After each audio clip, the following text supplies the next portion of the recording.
Hello students, welcome to civil engineering Pathshala. Engineering drawing पढ़ रहे थे अपन।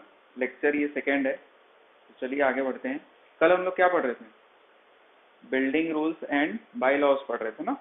तो उसमें मैं बिल्डिंग लाइन के बारे में बताया था। आज हम लोग आगे बढ़ेंगे, बिल्टअप एरिया के बारे में देखते हैं। ठीक है, तो चलिए स्टार्ट करते हैं। बिल्टअप एरिया सुने होंगे, क्या होता है ये भी पता होगा कई लोगों को। जिनको नहीं पता उनको मैं बता दूं, जैसे कि अपने पास ये प्लॉट है। प्लॉट एरिया क्या होता है पता है? प्लॉट एरिया, जो हम लोग जमीन खरीदते हैं, एक प्लॉट खरीदते हैं ना जाके, तो बस वही टोटल जो जमीन का साइज होता है जितना हम लोग खरीदे हैं, ठीक है, वो क्या है? आपका प्लॉट है। तो प्लॉट एरिया, उसमें फिर हम लोग उस जमीन में क्या करेंगे? हम लोग घर बनाएंगे। ठीक है ना, घर बनाएंगे। तो घर मान लेते हैं हम लोग ऐसा कुछ बनाए हैं, ऐसा कुछ बना देता हूं मैं, ये मान लेते हैं। ठीक है, मतलब ये जो मैं बनाया हूँ, यहाँ हम लोग दीवार खड़ा किए हैं, ठीक है ना, रूम के लिए। ये सिर्फ आउटर एक्सटर्नल वॉल है ये, ठीक है ना, एक्सटर्नल वॉल है ये पूरा एरिया। ठीक है, तो ये जो होता है आपका बिल्टअप एरिया। और अच्छे से समझते हैं। देखो, बिल्टअप एरिया वो एरिया होता है, built up area is the area जो कि ग्राउंड लेवल को कवर करता है।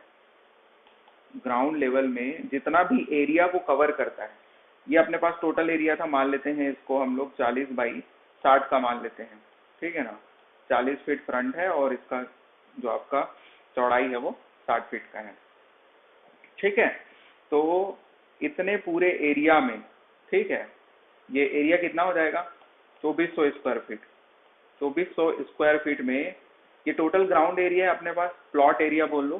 ठीक है ना, इस टोटल ग्राउंड लेवल में है ना, तो ग्राउंड एरिया भी बोल सकता हूँ। तो इस प्लॉट एरिया में मान लेते हैं बिल्टअप एरिया कितना घेरा हुआ है। इस प्लॉट को जितना भी घेरा हुआ है जमीन को, उसी को बिल्टअप एरिया बोलते हैं। और अच्छे से समझते हैं, आप देखना। बिल्टअप एरिया, अब यहाँ पर मैं एक मान लेते हैं पोर्च भी बना देता हूँ। ये आपका मान लेते हैं ये पोर्च है। ठीक है, पोर्च है। पोर्च आएगा कि नहीं बिल्टअप एरिया में? ये भी बिल्टअप एरिया में आएगा, याद रखना। अगर पोर्च वोर्च है तो पोर्च भी आपका बिल्टअप एरिया के अंतर्गत में ही आता है। अब देखना, इंपॉर्टेंट पॉइंट बताने वाला हूँ। प्लॉट एरिया नहीं लिखते हैं, प्लिंथ एरिया लिखते हैं। Plinth area is equals to built up area. Built up area, लेकिन कब? जब सिर्फ ग्राउंड फ्लोर की बात हो रही होगी। अगर हम लोग बनाए हैं, ये हमारा प्लान जो दिख रहा है सामने, ठीक है, वो प्लान सिर्फ ग्राउंड लेवल की ही बात कर रहा है, ऊपर के फ्लोर की, फर्स्ट फ्लोर सेकंड फ्लोर की बात नहीं कर रहा है। तो ग्राउंड फ्लोर की बस जब बात करेंगे, तो ग्राउंड फ्लोर में जितना भी एरिया घेरता है उसको हम लोग बिल्टअप एरिया बोलते हैं, और इसी बिल्टअप एरिया को ही हम लोग प्लिंथ एरिया भी बोल सकते हैं। लेकिन प्लिंथ एरिया के अंतर्गत में ऊपर के फ्लोर भी इंक्लूड होते हैं, उसको हम लोग प्लिंथ अप एरिया पढ़ेंगे तब अच्छे से समझेंगे। अभी बस इतना समझना कि बिल्टअप एरिया क्या होता है, समझ आ गया ना, मतलब क्या है। अच्छा, एक सुपर बिल्टअप एरिया भी होता है, उसको बताऊंगा आगे। अभी बिल्टअप एरिया को समझ लो। मतलब जो भी प्लिंथ है, ठीक है ना, प्लिंथ के ऊपर ही आपका दीवार खड़ा होता है, तो जहां जहां दीवार खड़ा हुआ है वो पूरा बिल्टअप एरिया के अंतर्गत में आएगा। अच्छा, कलर चेंज कर लेता हूँ। यहाँ मान लेते हैं हम लोग, यहाँ कहीं पर ऐसा गार्डन है, मान लो ये आपका क्या है? गार्डन है। तो ये गार्डन क्या बिल्टअप एरिया के अंतर्गत में आएगा? नहीं आएगा, याद रखना। गार्डन है, इधर मान लेते हैं, इधर आपका पूरा बालकनी, किधर पीछे मैं बना देता हूँ, ये आपका मान लो बालकनी हो गया, ये आपका पूरा,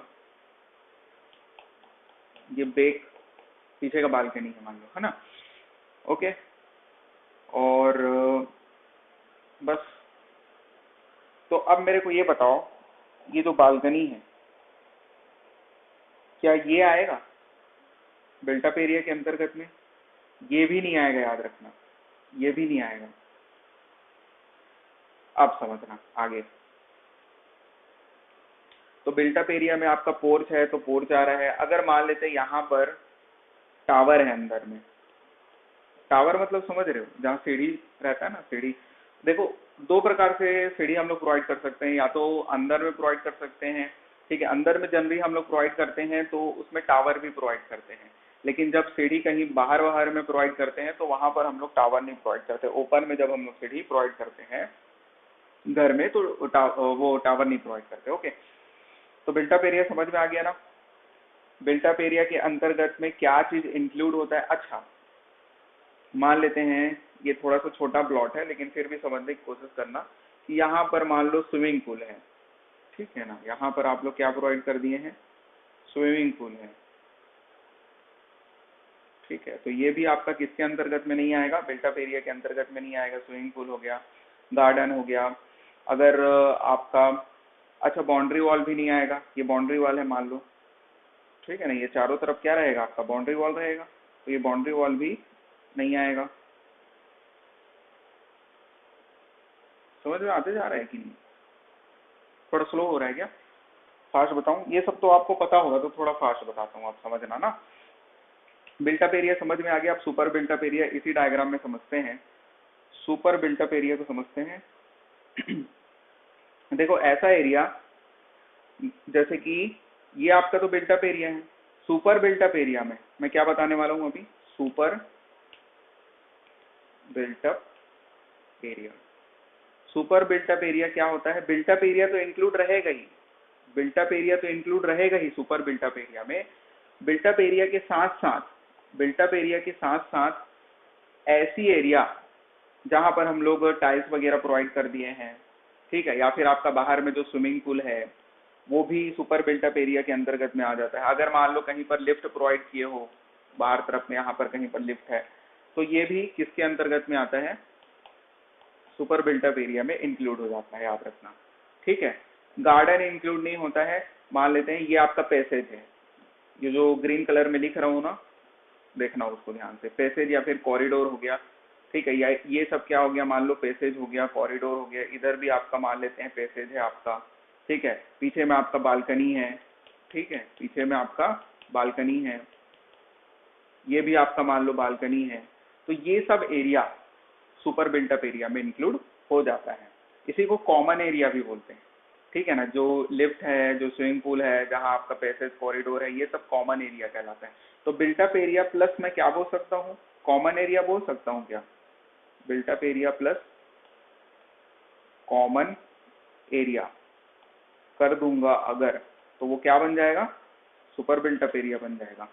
अब समझ में आ गया बिल्टअप एरिया और सुपर बिल्टअप एरिया में अंतर क्या होता है, ठीक है। एक बार मैं फिर से रिवीजन कर देता हूँ। बिल्टअप एरिया वो एरिया होता है प्लेन्थ के ऊपर में जहां पर भी हम लोग वॉल खड़ा करेंगे तो आउटर वॉल जहां पर भी बन के आएगा, साथ ही साथ पोर्च वरांदा भी अगर है तो वो भी आपका बिल्टअप एरिया के अंतर्गत में इंक्लूड होता है।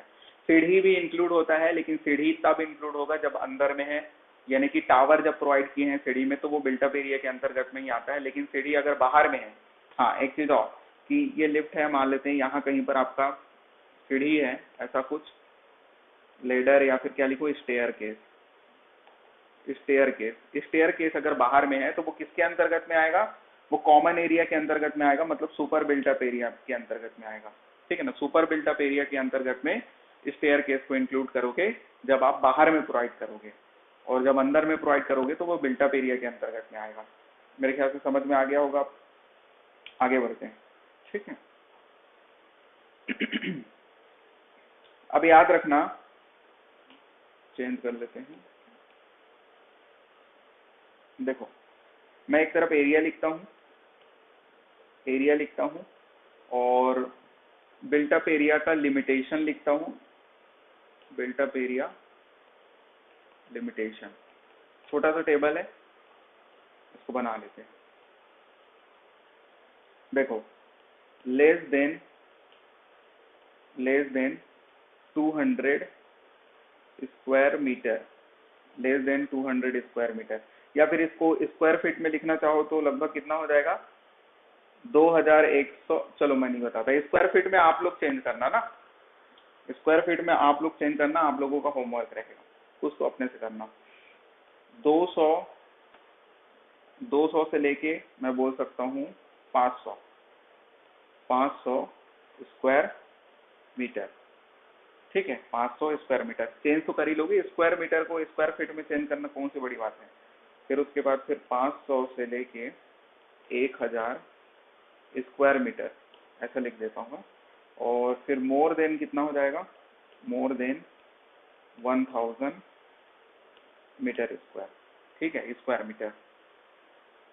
इनके लिए हम लोग देखेंगे कितना कितना बिल्टअप एरिया का लिमिटेशन होता है। 60% ऑफ प्लॉट एरिया, जो भी प्लॉट का एरिया है उसका 60% हम लोग बिल्टअप एरिया प्रोवाइड कर सकते हैं जब हमारा प्लॉट छोटा होगा। जैसे जैसे प्लॉट का साइज बढ़ते जाएगा, प्लॉट बोल रहा हूँ, हाँ सही तो बोल रहा हूँ, जैसे जैसे हमारा प्लॉट का एरिया बढ़ते जाएगा तो बिल्टअप एरिया क्या होते जाएगा, कम होते जाएगा। याद रखना, जब हमारे पास प्लॉट छोटा रहेगा तब हम लोग बिल्टअप एरिया को ज़्यादा प्रोवाइड कर सकते हैं।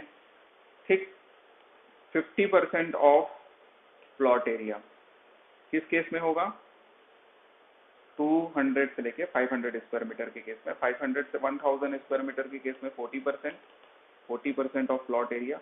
एकदम आसान है। ठीक है, 40, 50, 60, नीचे वाला बस याद रखना 33.33 ऑफ प्लॉट एरिया। ठीक है, 33.33% ऑफ प्लॉट एरिया हम लोग प्रोवाइड करते हैं बिल्टअप एरिया। आगे बढ़े। देखो वैसे तो ये उतना काम नहीं आता, बाद में जब हम लोग प्रैक्टिकल, जब रियल लाइफ में काम करते हैं तो पीडब्ल्यूडी का ही जो कोड दिया रहता है उसी के अकॉर्डिंग हम लोग करते हैं। ठीक है, खैर, लेकिन अभी आपने को यही याद रखना है।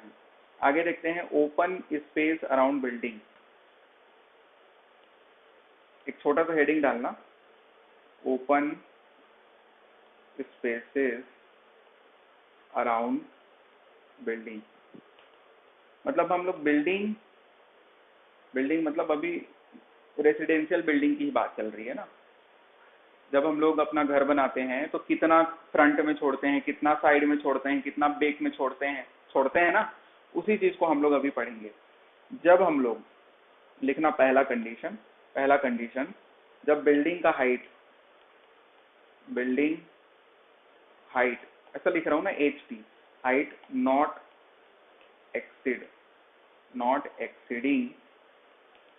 Exceeding 10 metre. जब 10 मीटर से छोटा हो या फिर 10 मीटर तक हो तब हम लोग फ्रंट में, साइड में और बैक या फिर उसको रेयर भी बोलते हैं ना। ठीक, जैसा अच्छा लगे लिख लेना। तो फ्रंट में हम लोग 3 मीटर छोड़ेंगे, साइड में भी 3। अच्छा, ये साइड कहने का मतलब कोई सा भी एक साइड ना, या तो लेफ्ट साइड, राइट साइड, जैसा भी आप छोड़ रहे हैं वैसा, दोनों साइड जरूरी नहीं है। और रेयर की बात करें मतलब पीछे की, बैक की, तो 3 मीटर यहाँ भी हो जाएगा।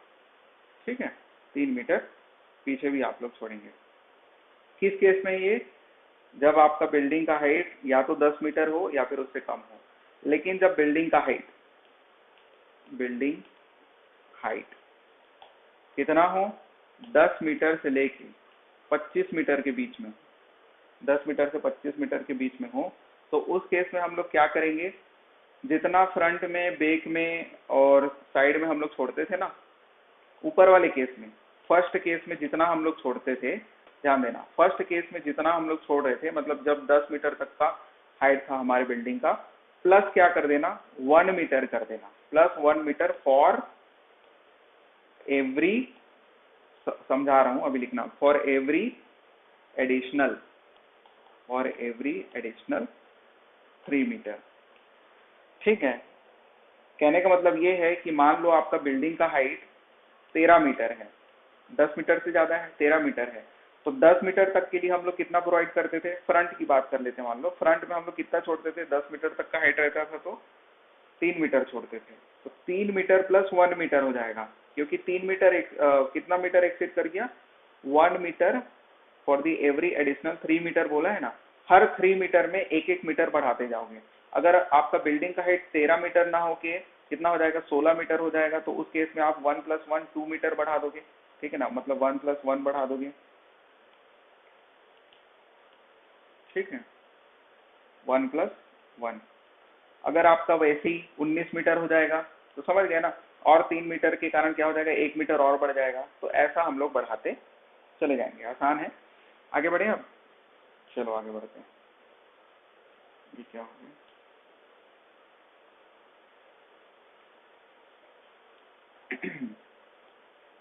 देखो थर्ड कंडीशन देखेंगे अब। वो क्या था आपका, सेकंड कंडीशन में 25 से लेके सॉरी 10 से लेके 25 मीटर था। अब हम लोग देखेंगे 25 से लेके 30 मीटर देखेंगे।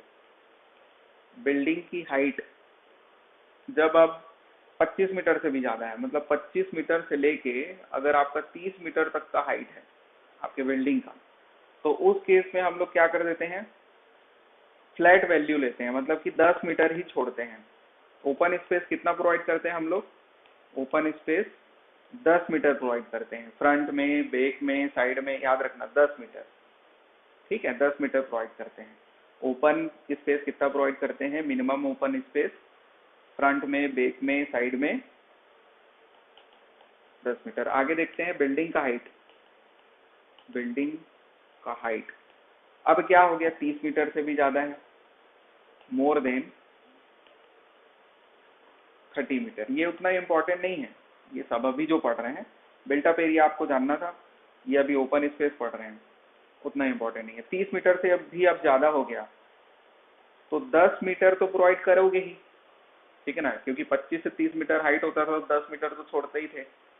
10 metre plus plus 1 metre for every additional height of 5 metre. समझ में आ गया। जैसे कि आपका 30 मीटर तक में हम लोग कितना छोड़ रहे थे, 25 से 30 मीटर तक के में 10 मीटर तो छोड़ ही रहे थे। लेकिन अब मान लो आपका हाइट 35 मीटर हो गया, हाइट ऑफ बिल्डिंग कितना हो गया, 35 मीटर हो गया, तो अब कितना छोड़ोगे, 10 मीटर तो छोड़ोगे ही, प्लस क्या हो जाएगा, 1 मीटर और छोड़ोगे, मतलब 11 मीटर हो जाएगा, क्योंकि हर 5 मीटर बढ़ने के कारण 1 मीटर एक्स्ट्रा आप छोड़ रहे हैं। ठीक, आसान है। आगे बढ़ते हैं। अब पढ़ते हैं प्लिंथ एरिया के बारे में। प्लिंथ एरिया प्लिंथ एरिया के बारे में पढ़ेंगे। प्लिंथ एरिया क्या होता है, कुछ नहीं है, एक बिल्टअप एरिया ही है, बिल्टअप एरिया ही है। या फिर मैं ये बोल सकता हूँ कि प्लिंथ एरिया लगभग बिल्टअप एरिया के बराबर होता है, लेकिन तब कब, जब सिर्फ ग्राउंड फ्लोर की बात हो रही हो, ग्राउंड लेवल या फिर ग्राउंड फ्लोर की बात हो रही हो, तब के केस में। लेकिन जब हम लोग बोलेंगे कि ground floor plus first floor, या फिर जितना भी फ्लोर आप लोग प्रोवाइड किए हैं, सेकेंड फ्लोर, अगर आपके घर में ग्राउंड के अलावा फर्स्ट, सेकेंड, थर्ड फ्लोर है, तो उन सब के एरिया को जोड़ेंगे। जो ग्राउंड फ्लोर का एरिया है वो तो बिल्टअप एरिया रहेगा, ठीक है ना, बी ए लिख देता हूँ, built up area, plus first floor का एरिया भी जोड़ोगे, सेकेंड फ्लोर का भी एरिया जोड़ोगे, और फिर जो एरिया मिलेगा उसको हम लोग क्या बोलेंगे, प्लिंथ एरिया बोलेंगे, प्लिंथ एरिया बोलेंगे। आगे समझ में, ठीक है। आपको एग्जाम में ये पूछता है कि प्लिंथ एरिया के अंतर्गत क्या क्या इंक्लूड होता है, प्लिंथ एरिया के अंतर्गत क्या क्या इंक्लूड होता है। तो मैं बताया ना, जहां जहां आप लोग वॉल खड़ा किए हैं प्लिंथ के ऊपर में, वो प्लिंथ एरिया के अंतर्गत में आएगा। जैसे कि एकदम कॉमन सेंस वाली बात है, लिविंग रूम, बेडरूम, ठीक है, और क्या हो सकता है, किचन हो गया, बाथ हो गया, और क्या हो सकता है आपका, स्टोर हो गया, जो सब अंदर में है घर के, वो सब इसके अंतर्गत आएगा, प्लिंथ एरिया के अंतर्गत। उसके अलावा क्या आ सकता है आपका, ममटी। ममटी क्या होता है, ममटी टावर को ही बोलते हैं। टावर मतलब अगर आप सीढ़ी घर के अंदर प्रोवाइड किए हो तो वहां टावर प्रोवाइड करोगे, ठीक है ना, तो उसी को ममटी बोलते हैं, और कुछ नहीं है। बरसाती, बरसाती क्या होता है, बरसाती जैसे कि आपका छत में, टेरेस में जैसे कि समझ लो झूला वूला लगा के रखे हो, ठीक है, और 2-3 ठो चेयर है, समझ में आ गया, वही बरसाती है। ओपन टू स्काई है लेकिन छत में है तो अंदर में ना, प्लिंथ एरिया के अंतर्गत में ही आएगा बरसाती भी। ओके, और क्या बोल सकते हैं हम लोग, पोर्च वगैरह तो आएगा ही, पोर्च हो गया, वरांदा हो गया, वरांदा हो गया, ये आपका किसके अंतर्गत में आएगा, प्लिंथ एरिया के अंतर्गत में आएगा। और हम लोग क्या बोल सकते हैं, लिफ्ट, ठीक है ना, लिफ्ट अगर आप अंदर प्रोवाइड किए हैं तो लिफ्ट भी आएगा।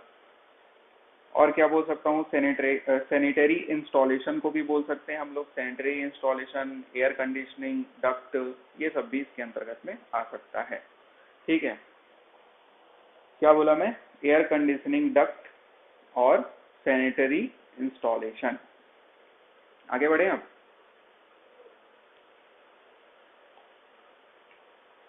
प्लिंथ एरिया आ गया ना समझ में। प्लिंथ एरिया के बाद पढ़ते हैं फ्लोर एरिया। फ्लोर एरिया, देखो जो भी प्लिंथ एरिया रहता है ना, प्लिंथ एरिया में माइनस कर दो वॉल को। ठीक है, क्या बोले समझ आएगा। प्लिंथ एरिया में माइनस कर दो वॉल को या फिर वॉल एरिया को। वॉल का जितना भी एरिया है उसको माइनस कर दो प्लिंथ एरिया में, तो वो क्या बन जाएगा, फ्लोर एरिया बन जाएगा। आ गया, और कुछ जानने की जरूरत नहीं है। कारपेट एरिया देखते हैं आप। कारपेट एरिया, कारपेट एरिया और फ्लोर एरिया में अंतर क्या होता है, इसको अगर एक लाइन में बोलूं तो ये एक ऐसा फ्लोर एरिया होता है, एक ऐसा फ्लोर एरिया जहां केवल महंगे टाइल्स लगे हों, कीमती टाइल्स। घर में कीमती टाइल्स कहाँ लगेगा, बाथरूम में लगेगा क्या, कि किचन में लगेगा, कि बेडरूम में लगेगा। देखो इसके अंतर्गत जनरली बेडरूम वगैरह हो गया, बेडरूम, लिविंग रूम, ये सब इसके अंतर्गत में आ सकता है। लिविंग या फिर ड्राइंग रूम बोल सकते हैं हम लोग। ठीक है, तो इससे ज्यादा इंपॉर्टेंट है कि इसके अंतर्गत में क्या चीज नहीं आता, नॉट इंक्लूडेड। इस चीज को मैं बता देता हूँ, क्या क्या चीज इसके अंतर्गत में इंक्लूड नहीं होता, नॉट इंक्लूडेड। कारपेट एरिया समझ में आ गया ना। अगर लिखना चाहो तो चलो लिख भी लो, कारपेट एरिया क्या होता है, एक लाइन लिख ही लो। This is the floor area, लिखना, दिस इज द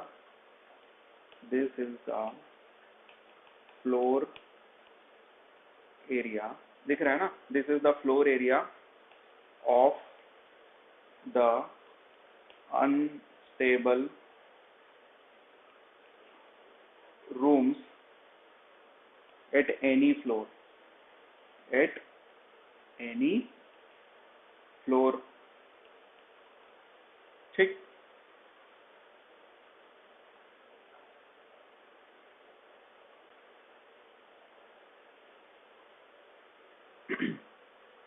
दिख पा रहा है। आगे बढ़ते हैं।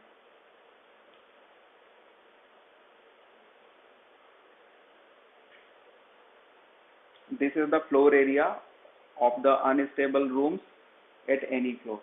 नॉट इंक्लूडेड, क्या क्या चीज इंक्लूड नहीं होता कारपेट एरिया के अंतर्गत में, लिखना, वरांदा, वरांदा, पोर्च, किचन, और क्या बोल सकते हैं हम लोग, kitchen, staircase, staircase, store, bath. ठीक है ना, बाथ, WC। गैरेजेस, अगर आपका घर में गैरेज वगैरह है तो गैरेजेस भी लिख लो। बरसाती, ठीक है, तो ये सब इसके अंतर्गत में नहीं आते हैं। और एक और लिख लो, कॉरिडोर, कॉरिडोर, पैसेज। ठीक, अब आगे बढ़ते हैं। अगला हेडिंग डालना, floor area ratio. Floor area ratio, ठीक है, FAR भी बोल सकता हूँ शॉर्ट फॉर्म में। Floor area ratio is the ratio of, लिखना, floor area ratio is the ratio of total covered area, floor area ratio is the ratio of total covered area of all floor divided by plot area multiplied by 100। ठीक है, multiplied by 100।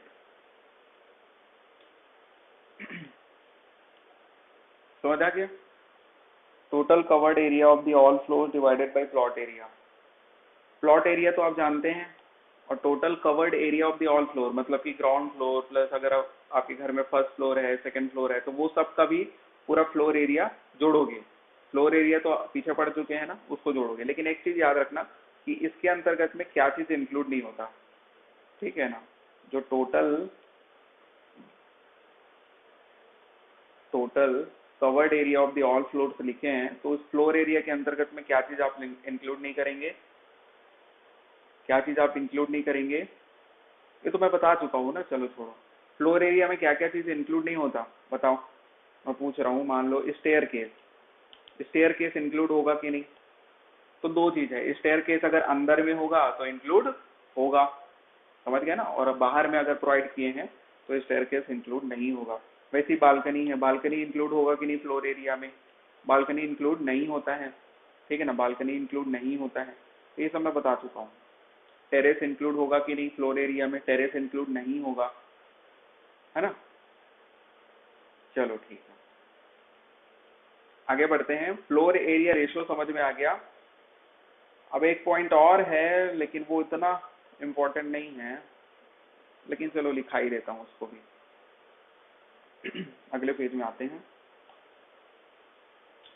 मेरे को लिखाना ये है, लिखना table है छोटा सा, नेचर ऑफ बिल्डिंग एक तरफ लिखना, नेचर ऑफ बिल्डिंग पढ़ रहे हैं तो अब अच्छे से ही पढ़ लेते हैं ना, और दूसरे तरफ लिखना floor area per head, floor area per head in metre square, floor area per head in metre square. देखो इसमें हम लोग ये चीज देखेंगे इस टेबल में कि जैसे कि बिल्डिंग कई प्रकार का होता है ना, पहले समझा देता हूँ। रेसिडेंशियल बिल्डिंग होता है, रेसिडेंशियल हो गया, कमर्शियल हो गया, है ना, कमर्शियल बिल्डिंग हो गया, एजुकेशनल बिल्डिंग हो गया, एजुकेशनल, और हॉस्पिटल वगैरह हो गया। तो इन सब में पर पर्सन के लिए कम से कम कितना एरिया का जरूरत होता है उस चीज को देखेंगे। जैसे कि रेसिडेंशियल बिल्डिंग में हम लोग कम से कम कितना, अगर 4 लोग रह रहे हैं तो उस 4 लोगों के रहने लायक कम से कम कितना एरिया होना चाहिए, तो वही चीज को देखेंगे कि एक जन के लिए कम से कम कितना एरिया होना चाहिए, हॉस्पिटल में एक जन के लिए कम से कम कितना एरिया होना चाहिए, पेशेंट्स के लिए, है ना, जो पेशेंट आते हैं हॉस्पिटल में उनके लिए कम से कम कितना एरिया रखना चाहिए। उस हिसाब से हम लोग जान पाएंगे कि उस हॉस्पिटल की मरीज को रखने की कैपेसिटी क्या है, ये सब चीजें, है ना। तो ये सब यहीं से पता चलेगा। लिखना सबसे पहला रेसिडेंशियल बिल्डिंग या फिर रेसिडेंशियल हाउस, रेसिडेंशियल हाउस लिखना। रेसिडेंशियल हाउस के लिए होगा 2.5 से लेके 9 मीटर स्क्वायर एरिया, ठीक है ना। पर हेड है ना, पर हेड एरिया जो है मीटर स्क्वायर में है, पर हेड के हिसाब से हम लोग 2.5 से लेके 9 मीटर स्क्वायर लेते हैं रेसिडेंशियल बिल्डिंग जब हम लोग बनाते हैं तब। फैक्ट्रीज वगैरह में लिखना, फैक्ट्रीज में हो जाएगा 2 to 2.5, 2 to 2.5, ये याद नहीं रख सको तो भी चलेगा। एजुकेशनल एजुकेशनल एजुकेशनल बिल्डिंग के लिए, एजुकेशनल बिल्डिंग के लिए कितना हो जाएगा 1 to 2 मीटर स्क्वायर। हॉस्पिटल के लिए लिखना, हॉस्पिटल के लिए, हॉस्पिटल वार्ड या फिर हॉस्पिटल में 8 to 10, 8 to 10 ज़्यादा होगा, जाहिर सी बात है। हॉस्पिटल में 8 से लेके 10 मीटर स्क्वायर पर हेड के हिसाब से हम लोग लेते हैं एरिया। ओके, अब आज का लास्ट टॉपिक पढ़ लेते हैं जल्दी से, छोटा छोटा लेक्चर में हम लोग खत्म करेंगे, तभी आप लोग इंजीनियरिंग ड्राइंग को पढ़ोगे। आगे देखते हैं हम लोग important points, IMP point, IMP point. अच्छा, आईएमपी पॉइंट्स, चलो पहला पॉइंट उसको वही बता देता हूँ, एक चीज बताना भूल गया था आपको, इम्पोर्टेंट पॉइंट्स में ही बता देता हूँ उसको। तो पहला पॉइंट लिखना, हम लोग बहुत सारे एरिया इससे पहले पढ़े, बिल्टअप एरिया पढ़े, सुपर बिल्टअप एरिया पढ़े, प्लॉट एरिया पढ़े, प्लिंथ एरिया पढ़े, कारपेट एरिया पढ़े, फ्लोर एरिया पढ़े। आपको एग्जाम में पूछता क्या है पता है कि इनमें से कौन सा सबसे बड़ा एरिया है, तो उसी को मैं लिखा देता हूँ, super built up area, built up area, BA लिख देता हूँ ना मैं उसको, बीए मतलब बिल्टअप एरिया, अप्रोक्स हो जाएगा plinth area. Plinth plinth area को भी शॉर्ट में लिखते हैं ना काहे के लिए। प्लिंथ एरिया पीए, और इससे छोटा होगा आपका फ्लोर एरिया। फ्लोर एरिया से छोटा होगा आपका, कुछ छूट रहा है, प्लॉट एरिया छूट गया। प्लॉट एरिया सबसे बड़ा होगा, है ना, प्लॉट एरिया सबसे बड़ा होगा, अभी लिख देता हूँ उसको। और यहाँ पर कारपेट एरिया पहले लिखो, सी है, ठीक है।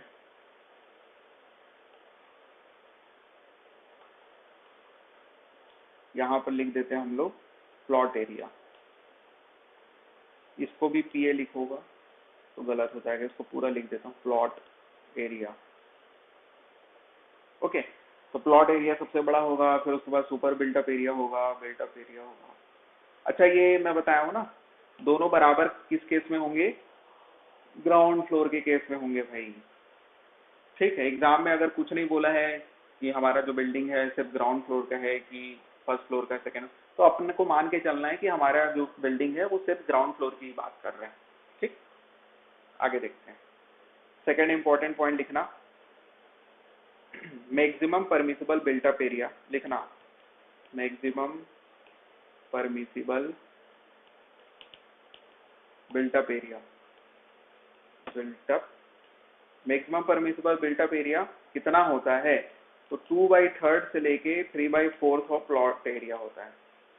ठीक है, प्लॉट एरिया मतलब अब सोच के देखो कि किसी का घर बहुत छोटा, कहने का मतलब प्लॉट एरिया बहुत छोटा है, ठीक है ना, उसका जमीन बहुत छोटा है, 1000 स्क्वायर फीट या फिर उससे भी कम है, 900 स्क्वायर फीट, 800 स्क्वायर फीट। कई लोग इतने छोटे छोटे एरिया में भी घर बनाते हैं, खासकर मेट्रो सिटीज में, मुंबई वगैरह में जाओगे तो बहुत छोटा छोटा एरिया लेंगे लोग, या फिर वहां तो खैर जमीन बहुत कीमती होता है तो इस कारण वहाँ फ्लैट सिस्टम चलता है, हमारे यहाँ जैसे नहीं है। तो कहने का मतलब ये है कि जब छोटा एरिया रहेगा तो आप ज्यादा यूटिलाइज कर सकते हैं। ठीक है, ऑफिशियल रूप से ज्यादा यूटिलाइज कर सकते हैं, सरकार परमिशन दे सकता है आपको। सरकार मतलब कहाँ से परमिशन मिलेगा आपको कि इतना एरिया में आप घर बना सकते हैं, अपने इतना बिल्टअप एरिया कर सकते हैं करके प्लॉट में, म्यूनसिपालिटीज वगैरह जो रहेगा ना वहां से आपको परमिशन मिलता है। तो 2/3 से लेके 3/4 ऑफ द प्लॉट एरिया आप घर बना सकते हैं। ठीक है, इससे ज्यादा में नहीं बना सकते बिल्टअप एरिया आपका, प्लॉट एरिया का। ओके, थर्ड पॉइंट देखते हैं, FAR मतलब floor area ratio. Floor area ratio आपका 1 होना चाहिए, मतलब आइडियल केस है ये। और उसके बाद फिर फोर्थ नंबर का कंडीशन हो जाएगा, डेप्थ ऑफ फाउंडेशन के बारे में बता देता हूँ। Depth of foundation, depth of foundation, depth of foundation जो है ना, सिंगल स्टोरी और डबल स्टोरी के लिए देखेंगे। तो पहला लिखना सिंगल स्टोरी। सिंगल स्टोरी अगर बिल्डिंग है, अच्छा ये सिंगल स्टोरी डबल स्टोरी मतलब समझते हो कि नहीं? सिंगल स्टोरी मतलब सिर्फ ग्राउंड फ्लोर है आपके घर में, डबल स्टोरी मतलब आपका ग्राउंड फ्लोर प्लस क्या हो जाएगा, फर्स्ट फ्लोर। तो सिंगल स्टोरी बिल्डिंग अगर है तो उसमें कम से कम कितना गड्ढा खोदोगे, 0.75 मीटर, मतलब 75 सेंटीमीटर, 75 से लेके 100 सेंटीमीटर। मीटर में लिखना चाहो तो 0.75 तो कितना हो जाएगा, 1 मीटर हो जाएगा ना, बिलो द ग्राउंड लेवल। अच्छा, एक चीज और, जैसे कि हमारे पास प्लॉट है, उस प्लॉट में हम लोग को फाउंडेशन के लिए गड्ढा खोदना है, तो उस प्लॉट को पहले साफ करोगे ना, मतलब जो भी नेचुरल जो घास फूस उग गया रहता है आपके प्लॉट में, उसको पहले साफ करोगे, एकदम क्लीन करोगे, उसके बाद खोदोगे गड्ढा, उसके बाद ये डेप्थ रहेगा ना। ऐसा नहीं कि ऊपर में कचड़ा वचड़ा पूरा जमा है, उसको फिर डायरेक्ट आप गड्ढा खोद रहे हो और बोल रहे हो कि ये 4 फीट का गड्ढा खुदा गया, ऐसा नहीं होता ना। ठीक, पहले साफ करना पड़ता है। सिंगल के बाद डबल स्टोरी बिल्डिंग की बात करते हैं। डबल स्टोरी बिल्डिंग अगर है तो उसके लिए 1 मीटर से लिख लेना। अच्छा, सेंटीमीटर में लिख रहे हैं तो 100 सेंटीमीटर से कितना हो जाएगा आपका, 130 centimetre, 130 centimetre below the ground level. Okay, कहाँ पे, below the ground level. Next page में आते हैं। अगला इंपॉर्टेंट पॉइंट लिखना जल्दी से, कौन सा पॉइंट था ये, जो सभी पॉइंट था वो पीछे भूल गया मैं कितना पॉइंट था। जो पोर्च रहता है या फिर पार्किंग का जो हाइट होगा, पोर्च का हाइट होगा, वो कम से कम कितना होगा, 150 मीटर होगा, याद रख। 150 मीटर बोल दिया, बहुत ज्यादा हो जाएगा ये तो। 150 mm, ठीक है ना, 150 mm, समझ गया ना। सड़क से, आपका जो सड़क है सामने, उस सड़क से कम कितना हाइट में होगा आपका पोर्च, 150 mm के हाइट में होगा, या फिर 15 सेंटीमीटर बोल सकते हैं, कम से कम इतना हाइट रखना चाहिए। और जो आपकी बिल्डिंग की हाइट रहेगी, जो आपकी बिल्डिंग की हाइट रहेगी वो 300 mm की रहेगी। कहाँ से, सड़क से, सड़क से कम से कम इतना हाइट रहेगा।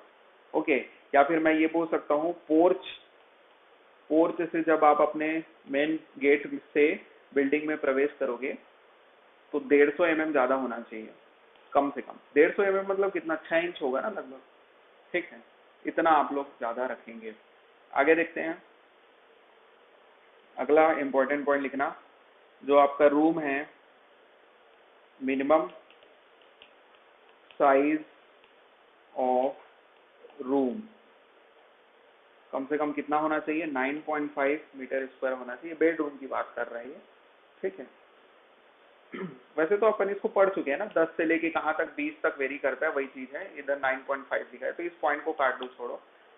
इसके बाद लिखना minimum width, minimum width of room 2.4 metre, ठीक है ना, 2.4 मीटर। बेडरूम की ही बात हो रही है। आगे देखते हैं, अब ये हाइट बात करेंगे। हाइट ये किसी भी रूम का ना, HEIGHT, height, height of room, height of room कम से कम कितना होना चाहिए, 2.45 मीटर। याद रखना ना, इंपॉर्टेंट पॉइंट है ये। आप अपने घर में किसी भी रूम का हाइट कम से कम 2.45 मीटर प्रोवाइड करोगे। कॉमन सेंस है, एग्जाम में अगर ये नहीं पता तो भी बना सकते हो कि 2.1 मीटर तक तो आपका दरवाजा का ही हाइट होता है। 2.1 मीटर मतलब क्या होता है, 7 फीट। तो 7 फीट से कम 3 फीट तो ज्यादा लोगे ना, 3 फीट मतलब 10 फीट तो कम से कम आप लोग प्रोवाइड करोगे। अगर फीट में जानना चाहो तो 10 फीट कम से कम आपके घर का हाइट होना चाहिए। तो वही है, लगभग 10 फीट मतलब कितना हो जाएगा, 10 फीट मतलब तो 3 मीटर, नहीं 3 मीटर से थोड़ा कम ही होगा ना, है ना। 2.45 मीटर को फीट में चेंज करो तो 10 फीट से थोड़ा कम आएगा, 10 फीट तो ज्यादा हो जाएगा यार, ठीक है, 8.5 फीट आएगा मेरे ख्याल से, ठीक है, जो भी है। 2.1 मीटर में आप लोग क्या प्रोवाइड करोगे, दरवाजा प्रोवाइड करोगे। उसके बाद फिर एक्सेस में कितना प्रोवाइड किए हम लोग, कितना मीटर प्रोवाइड किए हैं, 0.35 मीटर एक्सेस में प्रोवाइड किए हैं क्या, ठीक है ना। बस यही चीज बताना चाह रहा था मैं। आगे देखते हैं, मतलब लगभग 1-1.5 फीट ज्यादा प्रोवाइड किए हैं उससे, है ना। अगला पॉइंट हो जाएगा, अगला पॉइंट लिखना जल्दी से यार, 2 मिनट का क्लास बचा हुआ है। अच्छा, ये अगला पॉइंट तो मस्त पॉइंट है, ये तो आप लोगों को पता ही होगा। Water supply, water supply, water supply 135 litre per capita per day या फिर पर हेड पर डे। आपके क्या बोलना चाहिए, डोमेस्टिक सप्लाई, है ना, रेसिडेंशियल बिल्डिंग के लिए इतना होना चाहिए। इन्वायरमेंटल इंजीनियरिंग में और डिटेल में डिस्कस करेंगे। ये तो 135 है ना। आगे पैसेज कॉरिडोर का विड्थ कितना होना चाहिए, लिखो जल्दी से। पैसेज कॉरिडोर, पैसेज कॉरिडोर का जो विड्थ होता है वो होना चाहिए 1 से लेके 1 पॉइंट नहीं करना, 2.5 मीटर, 1 से लेके 2.5 मीटर, ये पैसेज या फिर कॉरिडोर का विड्थ हो जाएगा। अगला लिखना पैरापेट वॉल, अगला लिखना पैरापेट वॉल। पैरापेट की क्या स्पेलिंग हो जाएगा, अच्छा, ये पैरापेट वॉल मतलब समझ रहे हो ना? पैरापेट वॉल मतलब समझ रहे हो ना? रेलिंग, पैरापेट वॉल कितना हो जाएगा आपका मिनिमम? अपने से सोच के देखो ना, 3 फीट तो होता है, 3 फीट को मीटर में चेंज कर लो, 1.05 मीटर, मतलब ये 3 फीट से थोड़ा ज्यादा। 1 मीटर में कितना फीट होता है ये बताओ? चलो, 1 मीटर में कितना फीट होता है? 3.28 मीटर होता है, पता है ना? ठीक, आगे देखते हैं। पैरापेट वॉल हो गया। उसके बाद स्टेयर केस के बारे में पढ़ते हैं। स्टेयर केस तो एक अलग से बढ़िया सा टॉपिक है, इम्पोर्टेंट टॉपिक भी है, इसको हम लोग पढ़ेंगे। अभी हम लोग जो इम्पोर्टेंट कुछ मेजर्स है उसको देख लेते हैं, ठीक है? स्टेयर केस का विड्थ कम से कम कितना होना चाहिए? विड्थ, ये रेसिडेंशियल बिल्डिंग की ही बात चल रही है। जब तक मैं कुछ नहीं बोलूंगा ना, वो सब चीज रेसिडेंशियल बिल्डिंग के बारे में ही बता, जब तक अलग से मेंशन ना करूं कि एक फलाना बिल्डिंग है करके, ठीक है? विड्थ, विड्थ की बात कर रहा हूँ, 1000 मीटर। मीटर फिर बोल से एमएम हो जाएगा ना भाई, मीटर तो बहुत ज्यादा हो जाएगा। 1000 mm मतलब कितना? 1 मीटर ना, 1 मीटर। ये हो गया विड्थ। अगर मैं राइज की बात करूं, राइज, अच्छा राइज थ्रेड ये पता होगा कि नहीं आपको? बता देता हूँ, चलो एक एक ना मैं 2D डायग्राम बना देता हूँ। ये आपका मान लो थोड़ा ये हो गया, ये हो गया, ये हो गया, इसको थोड़ा बढ़ा देते हैं, और उसके बाद कैसे बना, ये हो गया, ये हो गया, ये हो गया, समझना ना? देखो, ये आपका क्या है? राइज है, ये आपका राइज है। ये क्या कहलाता है आपका? थ्रेड कहलाता है। थ्रेड की स्पेलिंग क्या होती है? THREAD, यही होता है क्या? कि TREAD होता है, जो भी होता होगा, थ्रेड हो गया ये, ठीक है? ये आपका थ्रेड हो गया, फिर से ये राइज, फिर से ये थ्रेड, फिर से ये राइज, फिर से ये थ्रेड। यहाँ पर मैं क्या बना दिया हूँ? ये लैंडिंग है, ठीक है? इसको हम लोग क्या बोलते हैं? लैंडिंग बोलते हैं, इसको लैंडिंग बोलते हैं, ठीक है? और ये जो होता है ना, ये जो इंक्लाइंड में जो मैं कितना सीढ़ी प्रोवाइड किया हूँ, 1 सीढ़ी, 2 सीढ़ी, 2 सीढ़ी का एक फ्लाइट। खैर ये सबको मैं डिटेल में बाद में बताऊंगा, इसको फ्लाइट बोलते हैं। तो इस फ्लाइट में केवल 2 सीढ़ी है, इस वाले फ्लाइट में कितना सीढ़ी है? 3 सीढ़ी है, ऐसा करके, तो इसको फ्लाइट बोलते हैं। फ्लाइट का इंक्लिनेशन कितना होता है, ये सब आगे देखेंगे। अभी बस इतना याद रखना, ये लैंडिंग था आपका, है ना? ये लैंडिंग था, और ये फिर से फ्लाइट इधर बदल गया। तो सबको मिटा रहा हूँ मैं, कोई काम करनी है। वापस आते हैं इम्पोर्टेंट मेजरमेंट्स में, कि कम से कम राइज कितना होना चाहिए, थ्रेड कितना होना चाहिए। राइज जो हम लोग प्रोवाइड करते हैं, मैक्सिमम जो हो सकता है 175 मीटर, फिर मीटर बोल रहा हूँ, MM मेरे दिमाग में मीटर ही बच गया।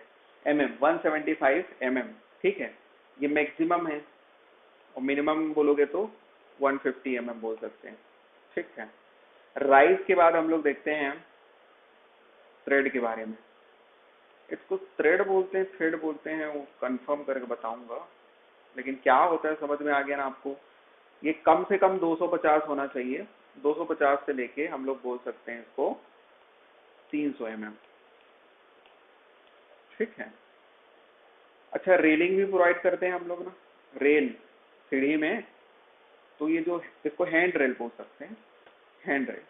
तो हैंड रेल का जो हाइट रहेगा लगभग 3 फीट का रहता है। 3 फीट को हम लोग कितना लिख सकते हैं? 900 या फिर 90 सेंटीमीटर, या फिर 900 mm। ओके, आगे बढ़ते हैं अब। इंसर्ट,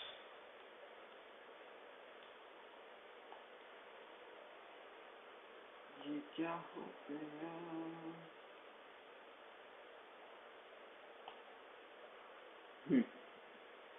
2 पॉइंट और लिख लेना। स्टेयर केस के बारे में ही बता रहा हूँ, स्टेयर केस के बारे में ही बता रहा हूँ, लेकिन अब पब्लिक बिल्डिंग के बारे में बता रहा हूँ। पब्लिक बिल्डिंग एकदम धीरे धीरे लिखा रहा हूँ, ठीक है? लिखते भी जाओ इसलिए। तो इस केस में width of step, width of step 1.5 metre. अच्छा, कंपेयर करते चले जाना। पीछे हम लोग कितना बोले थे, 1 मीटर बोले थे क्या? वो रेसिडेंशियल बिल्डिंग के लिए था, ये पब्लिक बिल्डिंग के लिए है, ठीक है। Width of landing, width of landing 1.2 metre. अच्छा, उधर भी 1.2 मीटर कर लेना है ना, 1 मीटर टू 1.2 मीटर होता है रेसिडेंशियल बिल्डिंग में भी, और इधर 1.2 मीटर। और राइज, राइज कम से कम रहेगा 150 mm, और थ्रेड कम से कम रहेगा, कितना रहेगा थ्रेड, कितना रहेगा, राइज इतना है, थ्रेड आपका कितना हो जाएगा, 300 ही रहेगा ना, 300 mm ही रहेगा, ठीक। और पब्लिक बिल्डिंग में जो प्लिंथ हाइट लेते हैं हम लोग, प्लिंथ हाइट वो 450 mm का रहते हैं, इस चीज को भी याद रखना। अब थोड़ा सा डोर के बारे में देख लेते हैं। साइज ऑफ डोर, ये तो आप लोग जानते ही होंगे। अगर मैं मेन रूम की बात करूं, मेन रूम बोलने से समझ गए ना, मेन रूम मतलब जो आपका मेन एंट्रेंस है कहीं कभी, तो वहां पर जो मेन रूम होता है उसको हम लोग कितना प्रोवाइड करते हैं, 3.5 फीट, है ना, 3.5 फीट बाई 7 फीट का प्रोवाइड करते हैं। मीटर में उसको चेंज करोगे तो कितना हो जाएगा, 1.2 मीटर बाई 2.1 मीटर, ठीक है। लेकिन जो किचन हो गया, किचन हो गया, बाथ हो गया, डब्ल्यू, वैसे बाथ और WC में अपन उससे भी छोटा प्रोवाइड करते हैं, तो क्या करूँ, चलो इसको अलग ही बता देता हूँ। किचन हो गया या फिर बेड हो गया, है ना, तो ये सब में हम लोग प्रोवाइड करते हैं 0.9 मीटर बाई 2.1 मीटर। लेकिन बाथ, WC, ये सब का जो डोर होता है और छोटा होता है, वो लगभग 2.5 फीट का होता है ना, 2.5 फीट बाई 7 फीट का होता है, ठीक। आपका होमवर्क है, इस 2.5 फीट को आप मीटर में चेंज करना और बताना, लिख लेना अपने से, ठीक है ना, 2.5 फीट बाई 7 फीट। तो इस प्रकार से आज का क्लास खत्म करते हैं। कुछ नहीं था, आपके क्लास में देखे होगे तो बहुत आसान आसान सा चीज था, आपको हो सकता है पहले से ये सब पता हो, ठीक है। तो नेक्स्ट क्लास में मिलेंगे, 2 क्लास और रहेगा और फिर खत्म हो जाएगा ये सब्जेक्ट। Thank you.